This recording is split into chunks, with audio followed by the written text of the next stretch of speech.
فرق صحیح ہیں یا ایک ہونا اچھا ہے؟ وہی سوال جو حضرت یوسف علیہ السلام نے اپنے قیدیوں سے پوچھا تھا رب کے معاملے میں، جب انہوں نے کیا ہے خواب سنائے اور فرمایا کہ ہمیں اس خواب کی تعبیر بتا دیجئے، تو کہا کہ ابھی ناشتہ آئے گا نا، ناشتے کے بعد میں بتاؤں گا، اب تھوڑا سا جو وقت ہے نا، اس وقت میں آپ کے سامنے کیا کر رہا ہوں؟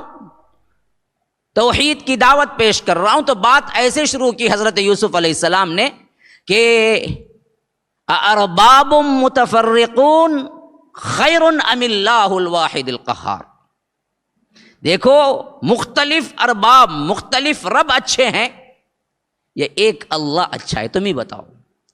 بعینہ ہی اسی طرح کا سوال آج ہمارے سامنے ہے، مختلف فرقوں میں بٹ جانا یہ اچھا ہے یا ایک وحدت امت، ایک امت بن کے جینا یہ ہمارے لیے مناسب ہے؟ اور خاص کر آج کے ماحول میں ہر وقت فرقہ برا تھا، فرقہ واریت بری تھی، لیکن آج کے زمانے میں جتنی بری ہے میں سمجھتا ہوں اس سے زیادہ کبھی ہمارے اوپر ایسے حالات نہیں آئے کہ فرقہ ہمارے لیے زہر سے زیادہ سنگین ترین ہے، لیکن ہم کیا ہیں؟ اپنے فرقوں کو چھوڑنے کے لیے تیار نہیں ہیں۔ اللہ تبارک و تعالی نے فرمایا کہ اذا لقیتم فئۃ فاثبتوا واذکروا اللہ کثیرا لعلکم تفلحون، اے لوگوں جو ایمان لائے ہو، اگر تمہیں کیا دشمن سے مقابلہ ہو جائے، اذا لقیتم فئۃ فاثبتوا، مضبوطی کے ساتھ کھڑے رہو اور اللہ کا ذکر کثرت سے کیا کرو، واذکروا اللہ کثیرا لعلکم تفلحون، تاکہ تم دشمن کے مقابلے میں فلاح پاؤ۔ اور اس کا سب سے بہترین نسخہ کیا ہے؟ واطیعوا اللہ ورسولہ ولا تنازعوا فتفشلوا وتذهب ريحكم واصبروا ان اللہ مع الصابرین۔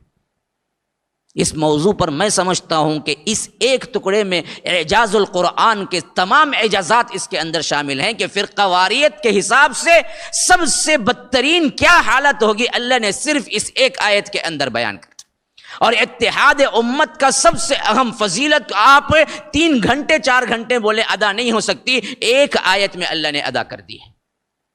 وَأَطِيعُوا اللَّهَ وَرَسُولَهُ، دیکھو اللہ کی اطاعت کرو، اس کے رسول کی اطاعت کرو۔ وَلَا تَنَازَعُوا، جھگڑے نہ کرو۔ تنازع، نزع، اصل میں ہم بھی بولتے ہیں نا جی، نزع کی حالت آپ نے سنا ہوگا، مرتے وقت نزع کی حالت، یعنی اس وقت روح کھینچی جاتی ہے۔ تو نزع کا اصل میں مطلب ہے کھینچنا، ہاں۔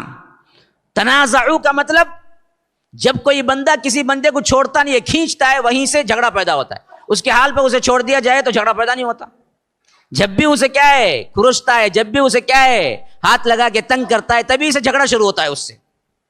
تو جھگڑا نہیں شروع ہونا ہے تو اللہ اور اس کے رسول پہ انڈر میں آ جانا، بس اس کے علاوہ کوئی نہیں۔ اگر ان 2 چیزوں پر مستحکم ہو جاؤ گے جھگڑا نہیں ہوگا، نہیں تو جھگڑا ہوگا۔ ولا تنازعوا، جھگڑا نہ کرو۔ فتفشلوا وتذهب ريحكم فاصبروا، اگر تم نے فرقہ بندی کی تو یاد رکھو تمہاری ہوا اکھڑ جائے گی۔ یہ جو لفظ ہے نا، یہ لفظ میں دراصل کیا ہے؟ قیامت تک کے الفاظ پوشیدہ ہیں، تم اتنے الفاظ لا نہیں سکتے۔ فرقہ بندی کی وجہ سے کیا کچھ امت مسلمہ نے بربادی حاصل کی، اس ایک لفظ کے اندر سب اللہ نے کہہ دیا۔ وَتَذْهَبَ رِيحُكُمْ، تمہاری ہوا نکل جائے گی۔ کیا مطلب؟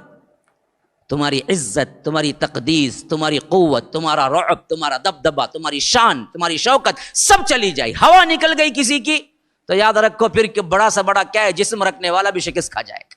ہر چیز ہوا سے ناپی جاتی ہے، اور ہوا جب طاقت میں آ جائے تو یاد رکھو ہوا کی طاقت کا کوئی ہم کہتے ہیں ہارس پاور، اصل میں ہارس پاور سے زیادہ کوئی پاور ہے تو وہ ہوا کا پاور ہے۔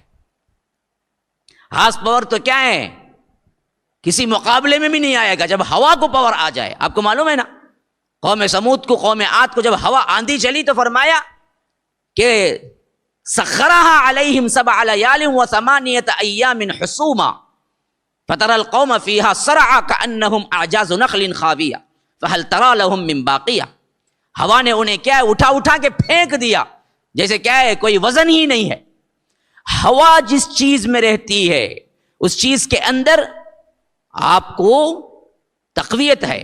جس کی ہوا نکل گئی، ہم بھی کہتے ہیں نا کبھی کبھی کیا جی ہوا نکل گئی کیا تمہاری؟ مطلب کیا ہے؟ ہمت ہار گئے کیا؟ تو اللہ نے یہی لفظ استعمال کیا تفریقے کے لیے، فرمایا اگر تم تفریقے میں پڑو گے، لڑائی جھگڑے میں پڑو گے، وَتَذْهَبَ رِيحُكُمْ، اللہ تمہاری ہوا نکال دے گا، تم خود ذلیل ہو جاؤ گے، تمہاری کوئی طاقت نہیں ہوگی، تمہاری کوئی اہمیت نہیں ہوگی۔ ہاں مل کے رہو، ایک بنو، تفریقے میں نہ پڑو۔